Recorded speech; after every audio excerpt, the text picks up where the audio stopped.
నిర్ధారణ పరీక్షలు చేస్తే కఠిన చర్యలు తప్పవని హెచ్చరించిన Peddapuram division deputy DMHO doctor Saritha. Kakinada జిల్లా పెద్దాపురం ఆర్డీఓ కార్యాలయంలో ఆర్డీఓ రమణి సమక్షంలో Peddapuram deputy DMHO doctor Saritha ఆధ్వర్యంలో సోమవారం గర్భిణీ స్త్రీల లింగ నిర్ధారణ పరీక్షలపై సమావేశాన్ని నిర్వహించారు.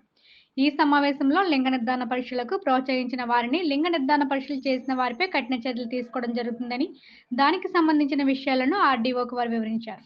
ఈ కార్యక్రమంలో డాక్టర్లు, ఇతర వైద్య సిబ్బంది, ఆశా వర్కర్లు పాల్గొన్నారు. నమస్తే అండి, నేను doctor Saritha, deputy DMHO Peddapuram division అండి. ఈ రోజు ఆర్డీఓ గారి కార్యాలయంలో ఆర్ఎఫ్డిఓ గారి చైర్మన్షిప్లో sub district level multi member appropriate authority meeting conduct చేయడం జరిగింది.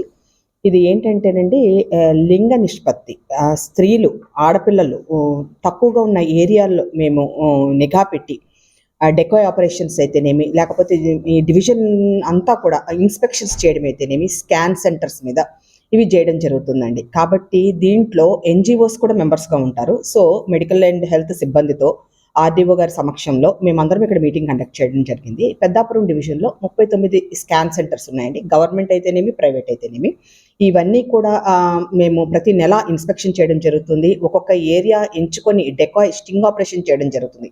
అందులో ఆడపిల్ల అని ఏదన్నా స్కాన్ సెంటర్ చెప్పడం జరిగితే దాన్ని వెంటనే ఎంఆర్ఓ గారు, ఎస్ఐ గారితో దాన్ని సీల్ చేయడం జరుగుతుందండి ఆర్డీఓ గారి ఇన్స్ట్రక్షన్స్ ప్రకారం. కానీ ఇప్పటి వరకు మేము చేసిన వాటిలో ఎప్పుడు కూడా ఎక్కడా కూడా రివీల్ చేయడం జరగలేదు. సో మేము ఇప్పుడు ఈ నెలలో జగ్గంపేట మండలంలో చేయడం జరిగిందండి డెకాయ్ ఆపరేషన్.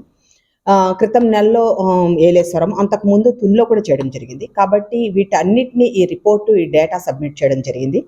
కాబట్టి అలానే ఇంకా కొత్త స్కాన్ సెంటర్లో ఒక డాక్టర్ యాడ్ చేయడం జరిగిందండి. సత్య స్కాన్ తునిలో ఒక కొత్త డాక్టర్గా రేడియాలజిస్ట్ యాడ్ అవ్వడం జరిగింది.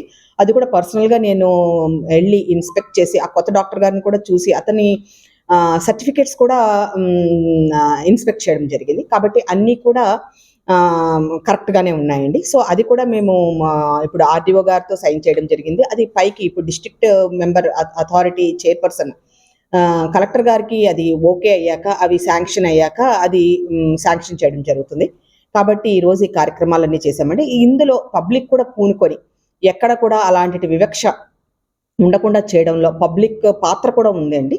కాబట్టి మీరు మన మీడియా సహోదరులు అది ప్రజల్లోకి ఈ అవగాహన దీని మీద అందరిలోకి వెళ్ళగలిగేలాగున మీరు మాకు హెల్ప్ చేసి అది సొసైటీలోకి మనము మంచి సొసైటీని ఏర్పాటు చేయడానికి, లేకపోతే మంచి సొసైటీ ఫ్యూచర్ జనరేషన్స్లోకి అమ్మాయిలు తక్కువ కాకుండా ఉండేలాగున ఆ బ్యాలెన్స్, సమాజంలో ఆ బ్యాలెన్స్ పురుషులు స్త్రీలు సమంగా ఉండగలిగేందుకు దోహదం చేయడానికి మీరు మాకు హెల్ప్ చేయాలని కోరుకుంటూ నాకు ఈ అవకాశం ఇచ్చినందుకు థ్యాంక్స్. సీల్ చేయడం జరుగుతుందండి. వెంటనే ఆ కేంద్రం, ఆ స్కాన్ సెంటర్ ఎస్ఐ గారితో, తహసీల్దార్ గారితో వెళ్ళి మేము సీజ్ చేయడం జరుగుతుంది. తర్వాత ఫర్దర్ యాక్షన్కి డిఎంహెచ్ఓ గారికి మేము పెట్టడం జరుగుతుంది. సో డిఎంహెచ్ఓ గారి ఆఫీస్లో వాటికి క్యాన్సిలేషన్ కూడా చేస్తారండి.